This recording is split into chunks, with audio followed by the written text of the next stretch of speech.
A les Terres de l'Ebre, la jota no és només un ball, és memòria, és festa i és identitat. Una tradició que va arrelar amb força a molts pobles de la zona, com Ulldecona i Alcanar, i que encara avui es balla amb passió i orgull. En este vídeo parlarem de l'origen de la jota i la vestimenta tradicional. Veurem el ball de mantons de les festes quinquenals d'Ulldecona i acompanyarem una família d'Alcanar mentre es vestix per al ball de Sant Antoni. Prepara't per gaudir d'un viatge sonor i visual a l'ànima festiva del nostre territori. Quan es va introduir la jota a Catalunya? Bé, la jota a Catalunya, igual que a tota la península Ibèrica, s'introduïx cap allà al segle XVIII, finals del XVIII, principis del XIX, i se balla, se fa popular a tota la península Ibèrica, Portugal inclòs, i inclús també a les colònies, pensa que a Filipines també ballen la jota. Anteriorment, no hi ha cap tribu al món que no balle, per tant, ho portem, la humanitat això ho porta perquè és un festeig, siga per festejar, siga per cerimònies, siga per lo que sigui, la humanitat balla. I a Ulldecona, antigament, també ballaven, abans de la jota. Cal dir que de jota n'hi haurà a tota Catalunya, però aquí possiblement la jota arrelarà més. Aquesta jota que ens arriba aquí a les Terres de l'Ebre és la jota que se ballarà a tota la contrada i sobretot aquí a la part nord de València.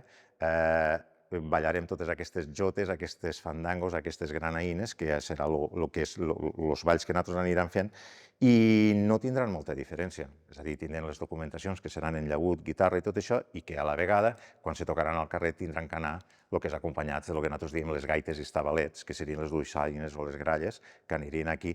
Per tant, melòdicament són molt paregudes i el que canviarà és la part de com tractar aquesta lletra. Per exemple, una de les coses que nosaltres tenim aquí, que és molt característic d'aquí, és la jota de picadillo. És la jota improvisada i la jota de picadillo. És allò quan se contesten. És a dir, que fan un pregunta, l'altre contesta i se van... Allò que són aquestes que ja són picants, i que tu m'has fet això, allò que és tot jota improvisada. I com ha evolucionat l'acompanyament instrumental de la jota en les últimes dècades? A partir de lo que és del segle XIX, la meitat del segle XIX, quan entraran tots aquests instruments de banda, hi ha bombardins i coses d'aquestes, és a dir, aniran canviant el que és aquesta instrumental perquè soni més, no? I aniran acompanyant i aniran desplaçant el que són instruments tradicionals. Aquí, per exemple, a Ulldecona, tenim a l'arxiu, hi ha un document, que és el cas Manero, que està publicat en un llibre, el llibre de les músiques, de Dolors Serra i de Joaquín Ebrí, i també el té publicat Joan Roig, en què ens parlen d'un conflicte que hi ha entre dos rondallers, que estan rondant a una persona i acaben barallant-se. Llavors, ens expliquen quins instruments portaven, i per exemple portaven la guitarra i portaven tibles, el que vol dir que anaven en guitarra i guitarró. El tible no és més que un guitarró, és a dir, són instruments que anaven a rondar, que anirien cantant. A l'hora de fer el ball, possiblement, aquests instruments que són baixos, que no és a dir, tens que tindre molta amplitud o sonoritat per a fer-se, moltes vegades eren substituïts per el que seria la gaita i el tambor. Llavors no hi hauria veu, sinó que era només la dansada. El que era lo primordial no era la lletra, sinó que era la dansa, és a dir, aquesta dansa ritual que es faria. Penseu que hi ha molts autors que ens diuen que la jota és un dels balls més sensuals que hi ha, perquè el ballador intenta abraçar a la balladora i la balladora l'intenta abraçar per baix, en un moment en què no es podien ni tocar. Per tant, arriba el moment, per exemple, en la jota d'Ulldecona, en què els se quasi que se toquen i després se tornen a desplaçar. Ai! És aquest moment quan normalment totes les danses eren danses que es feien llavors, eren danses grupals i que normalment eren separats, homes i dones, o que eren grupals, homes i dones, tots juntets. I en aquest moment el ball en parella. Ara que coneixem millor els orígens de la jota, posem fil a l'agulla. Quins són els passos bàsics per ballar-la? Joan, que va aprendre a ballar cada setmana a una escola de ball i música tradicional i és un apassionat d'esta dansa, ens explica els passos bàsics i fins i tot ens fa una demostració en directe amb Dolors, amb la música del ball de mantons d'Ulldecona. És la puntejada que s'anomena puntejada d'un.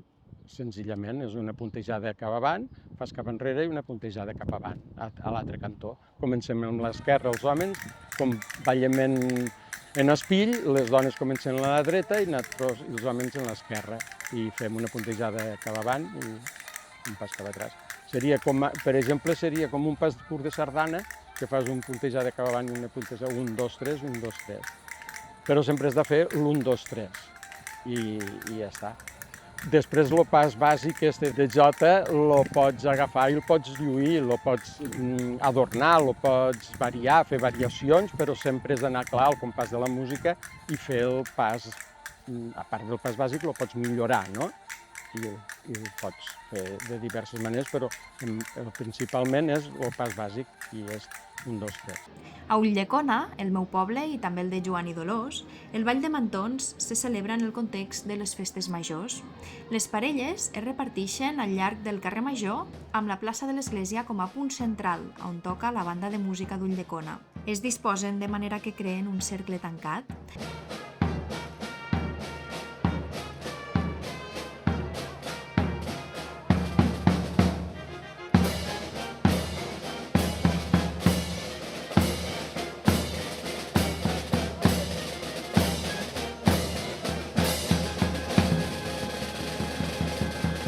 Cada vegada que acaben de ballar una jota, caminen en fila lluint els seus vestits espectaculars i recuperant-se per al següent ball, que començarà quan la banda torni a tocar.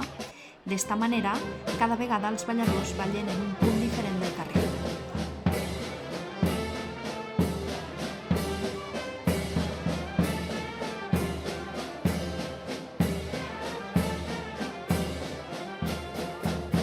Hi ha moltíssimes parelles i quan són festes quinquennals encara més, perquè a tothom li fa il·lusió ballar amb els carrers del poble engalanats.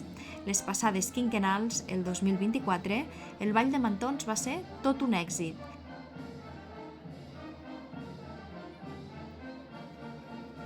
Joan i Dolors ens ho expliquen.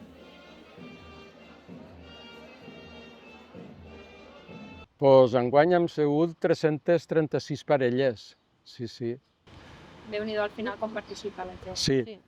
Inclús s'hi afegeix gent de fora i tot perquè els fa molta gràcia, els agrada. Jo també sí que volia dir que una cosa que cal valorar és que si vas pels pobles del voltant, dona igual per les Terres de l'Ebre com pel Maestrat, és molt difícil trobar tantíssima gent involucrada en un acte així. I la majoria de vegades, quan te trobes gent, sempre són moltíssimes més dones que no homes, i les parelles s'acaben fent de dones perquè no trobes homes. Aquí, alguna cosa haurem fet bé, dic jo. Hi ha un amic nostre d'allà baix de Castelló que es diu Josep Vidal, que ho va vindre a veure i va dir, això no ho heu de deixar perdre. Dic, home, que hi ha alguns joves que no ho fan prou bé. Diu, deixa-ho córrer. Diu, perquè el munt de gent que balla aquí, el ball pla, que ells en això li diuen el ball pla, el que es veu a Ulldecona en el ball pla no es veu a cap lloc.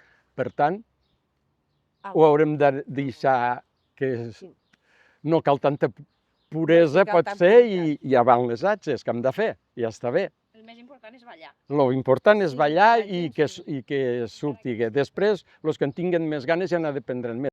No tinc cap dubte que Joan s'ho va passar d'allò més bé ballant amb la seva parella de ball, Cati, i tocant les castanyetes.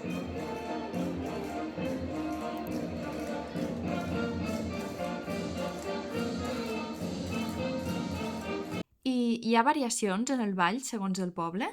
Sí, hi ha variacions.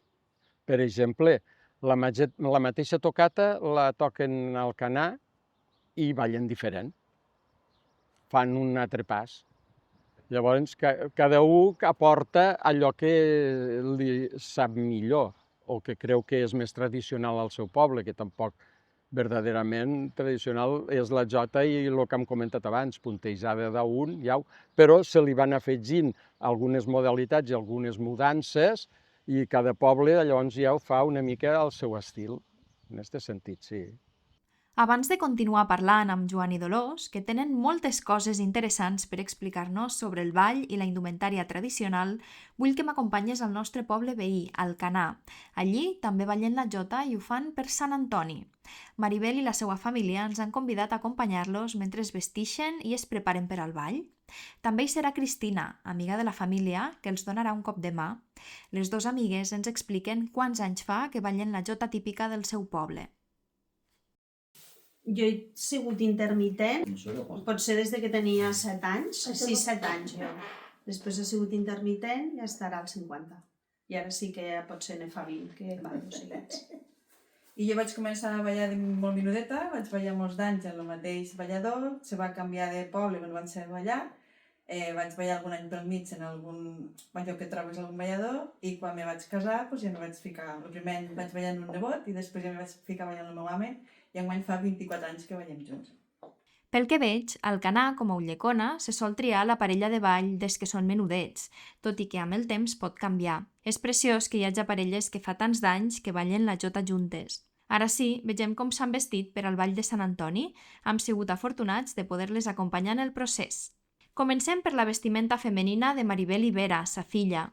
Com a base de la indumentària, el més còmode és portar un body perquè no es menege molt mentre es balla i amb tota la roba de damunt. Després podem començar a afegir-hi capes, com si fos una ceba. Al tren inferior porten les mitges i unes enagües que antigament s'emmidonaven. Ara, en comptes d'emmidonar-les, es posen unes faldetes ambulants que els donen el volum desitjat. I ara, damunt de les enagües, toca posar-se les faldetes acolorides. A banda de l'ajuda de Cristina, també hi ha la mare de Maribel. Diferents generacions se solen trobar al dia del ball per ajudar en esta part tan bonica del procés de vestir-se. Per subjectar millor les faldetes es poden posar uns tirants. És important fixar bé les peces de roba perquè són gruixudes, pesen una mica i amb el moviment del ball podrien descol·locar-se o caure. Les agulles esdevenen un element essencial. I aquí tenim la joia del vestit, el mantó, una peça de lluïment de la indumentària tradicional femenina, tot i que antigament també es feia servir com a peça d'abric. Este estil de mantó brodat, que provenia de la Xina, es va popularitzar arran de la Guerra de les Filipines i per això es coneix com a mantó de Manila.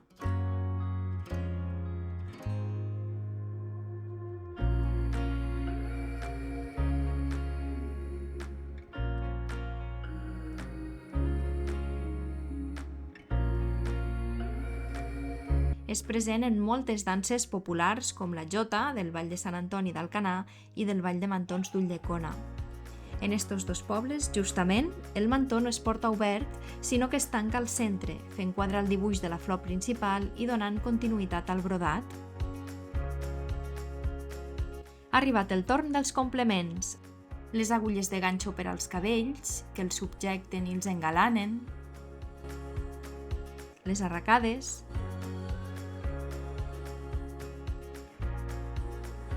El penjoll,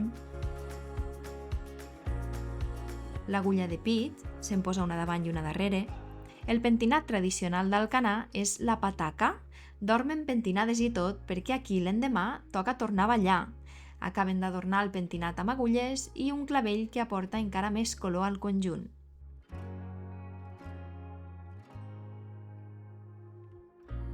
I, per acabar, les típiques espardenyes de pagès.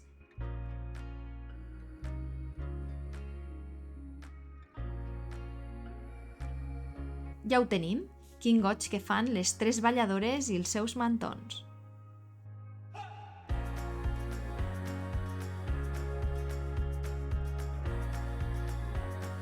Ara toca el torn de l'home, que es vestix en un tres i no res. Agustí porta els calçons blancs, els pantalons negres damunt, camisa blanca i espardenyes. Complementa la vestimenta amb la faixa de color, que s'enrotlla a la cintura amb l'ajuda de Maribel, l'armilla negra i el mocador al cap.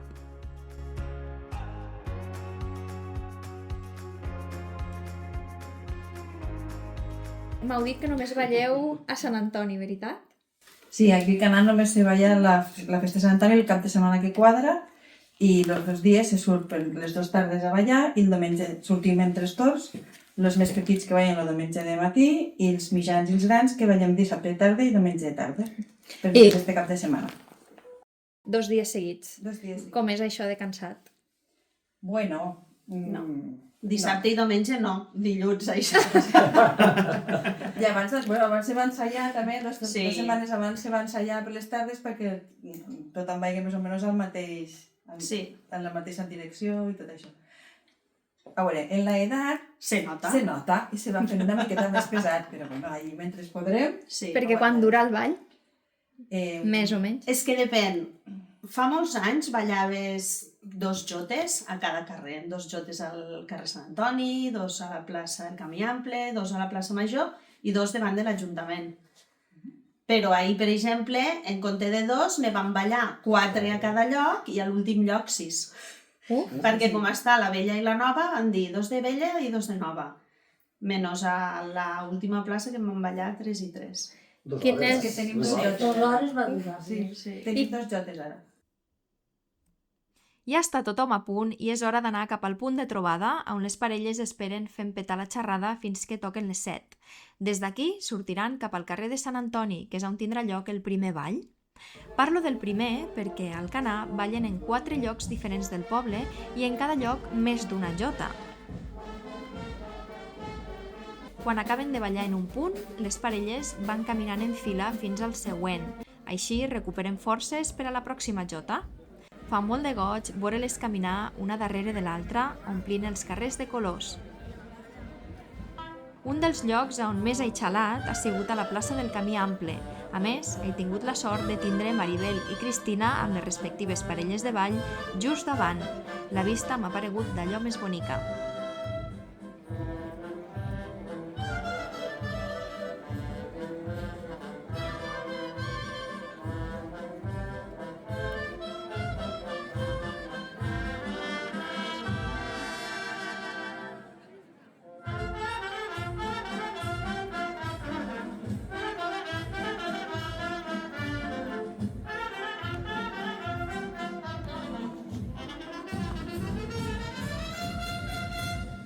Com a espectadors, ha sigut molt entretingut recórrer els carrers d'Alcanar acompanyant les parelles d'un punt a un altre per veure-les ballar en entorns diferents. I per acabar, l'últim ball, que tampoc m'ha deixat indiferent. Les parelles s'han disposat en forma d'espiral ocupant tota la plaça. Ha sigut preciós admirar el moviment dels mantons al compàs de la música i veure tocar la banda.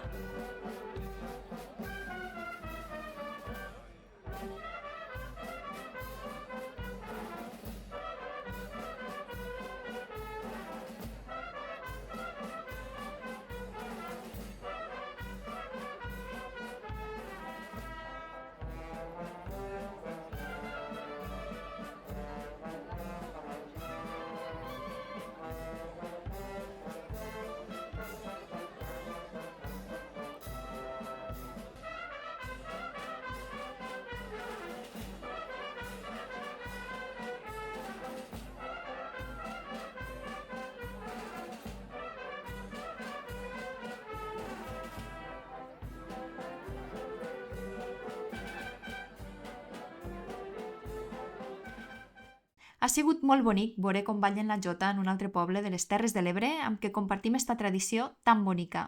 A més, la família de Maribel ens ha fet sentir com a casa. I ara tornem a Ulldecona perquè encara ens queden moltes coses per aprendre sobre la vestimenta tradicional. Nosaltres ara li diríem que és tradicional la que portem ara, però evidentment on poses el límit, on comença la tradició o no.